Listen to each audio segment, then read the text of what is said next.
Hey, good morning Facebook. Christopher Hart here, and just wanted to do a quick video. I thought topic I'm about to talk to you about is something I think is a little applicable to some people. And this actually came to me yesterday, sitting at our kitchen table, having lunch with my two boys. Well, they're having lunch. I'm just hanging out, talking with them. And my son picks his head up and looks at me and goes, "Dad, what's the meaning of life?" And my response to him is just that. And so I'll explain what that means in a minute, but I want to preface that and ask you, have you ever found yourself held back by something in your life? Have you, maybe your past, maybe a past experience, maybe there's something in your life that you think happened to you that you carry around with you each and every day, and you wonder how to get past it, how to get past your past so you can actually enjoy the present and the future. And I think the reason why I ask you that is because I think there's many people that do. Their performance is hindered and hampered in their life and their business because of past failures, experiences, whatever. And I think it correlates to my answer to my son's question, "Dad, what is the meaning of life?"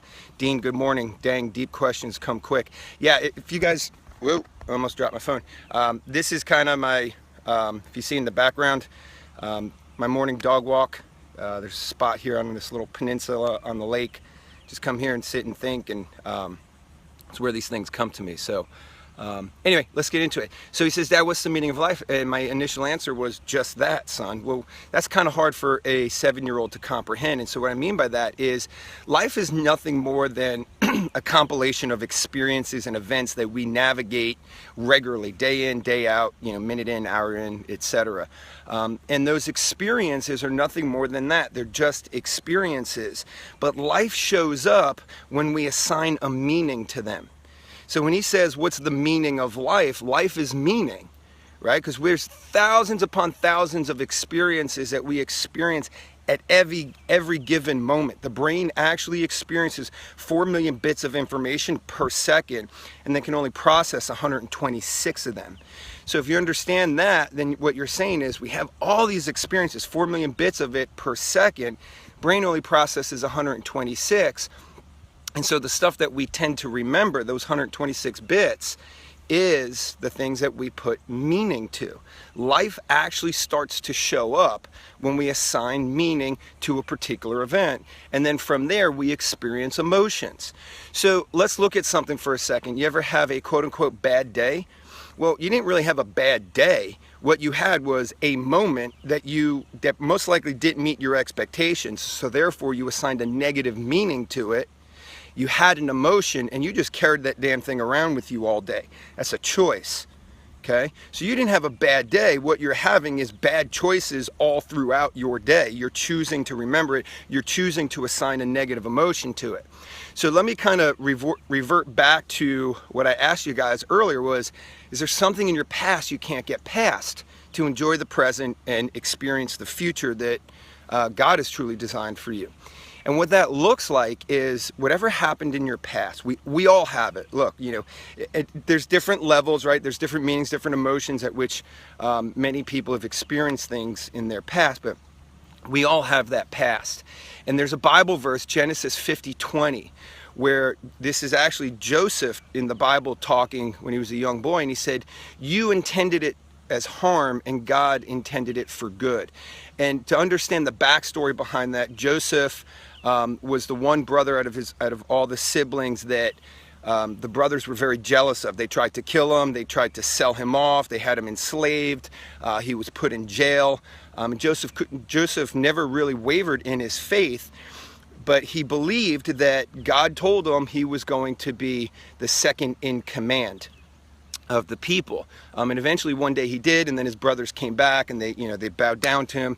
And then that's when Joseph, and they were very apologetic, and that's when Joseph turned to him and said, "You intended it as harm, and God intended it as good," because God literally set Joseph on a path that you could easily look at and assign negative meaning to and go, wow, if that was me, I would be questioning God, I'd be crying out to God, I would reject God. And yet God put him on that path for good. Things that were put in his life were actually for him, not happening to him, but for him. The difference between many of us and Joseph is Joseph never assigned a negative meaning to it, because Joseph was connected to God and he understood faith and he understood what God was trying to do for him and not to him. So here's what I'm going to challenge you with. If you have something in your past that you think is holding you back, you're carrying around with you, it was a negative meaning, and you think happened to you, what if you actually looked at it as it happened for you? See, you know, for anybody that knows my story, I was in the military. I got out of the military in 2005. Shortly after that, I went through a really tough journey in life and battled PTSD and just had a lot of bad things, or I made very bad choices in a span of about 3-4 years. And I believe, like, some of the things that caused me to have PTSD, I used to live in this, God, why did this happen to me? Well, it didn't happen, I believe today, it didn't happen to me, actually happened for me, because when I went on a path of self-improvement, what I realize is I am the person I am today, how I see myself, not others' opinion, I don't really care about that, but how I see myself today is all a derivative of what happened to me in the past, what God led me through to where he's led me to today. And I actually am very thankful for some of the things that have happened in my past, because it literally forced me to go be a better person and to go on this path and journey of being the best version of myself.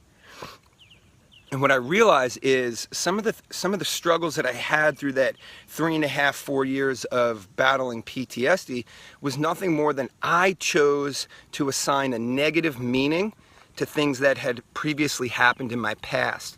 That when I made the choice to change the meaning and look at them in a more positive, empowering perspective, my life shifted, right? Some of you guys are part of a company that has this saying that change the way you look at things and the way you look at things change.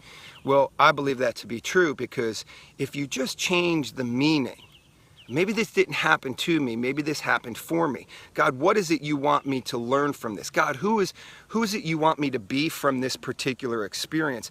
And I believe when you start asking yourself those questions, as opposed to, God, why did this happen to me? God's not a God of answering the whys. God's a God of answering the who's and the what's. God, what do you want me to do with this? What do you want me to learn from this? Who do you want me to be? Because just like in Genesis 50:20, Joseph is quoted as saying, you intended it as harm. If someone harmed you in your past, they intended it as harm. God didn't. God is never a God of pain and suffering. We just put meanings to things where we suffer and experience negative emotional feelings. Other people may have intended to harm you, but God intended it for good. What I would challenge you with is start asking yourself better questions. Rather than the why me, God, who do you want me to be through this? Who do I need to be to get through this? God, what is it you want me to learn from this? God, what do you want me to take from this? And how do I become a better person? Start asking yourselves the what, the how, and the who questions. And even when, like the accountability question, like, God, when do you want me to stand up and start moving forward with this? Because sometimes God's timeline doesn't meet our expectations. Stop asking why questions and start asking what, how, who, and when questions. And I guarantee you it'll start changing your life. Change the meaning of the things, the experiences that have happened in your life. And I promise you, you'll change the emotions that you experience, and then you'll have a completely different experience of them. Prime example, in our relationships with people. People are aired, they're going to disappoint you, right? But I think what happens is when people disappoint us, we assign a meaning and we look at it and we go, oh, they this. Well, what if you just looked at it from a different perspective and you gave it a different meaning, like, okay, God, like you just showed me that person's not supposed to be in my life. When people are judging you, right? You take that as offense. Like you assign a negative meaning to it, and really maybe it's just that people can't measure up to the greatness that God created you to be, and so therefore their only way of bringing you down to their level is tearing you down, as opposed to building themselves up so they can be on the same level as you. See, change the meaning, guys. Life is meaning. If things are going bad in your life, it means you're assigning negative meanings to things, thus negative emotions. If life is going good, when you ask someone, hey man, how's life? They're like, good. Well, what that tells you, what it reveals to you, is they assign good meanings to some of the things. Don't be a victim of your circumstances. Be the victor of the experiences, knowing in Genesis 50:20, God said, you intended to harm me. Or Joseph is quoted as saying, you intended to harm me, but God intended it as good. Everything in your life, in your past, and what happens to you today and every day after this, understand God intended as good. You just need to find the different meaning so you can experience the different emotion. And when a 7-year-old asks you, or someone asks you, what's the meaning of life? Just understand something. Life is meaning. It's nothing more than the series of events that you experience and the meanings that you associate to them.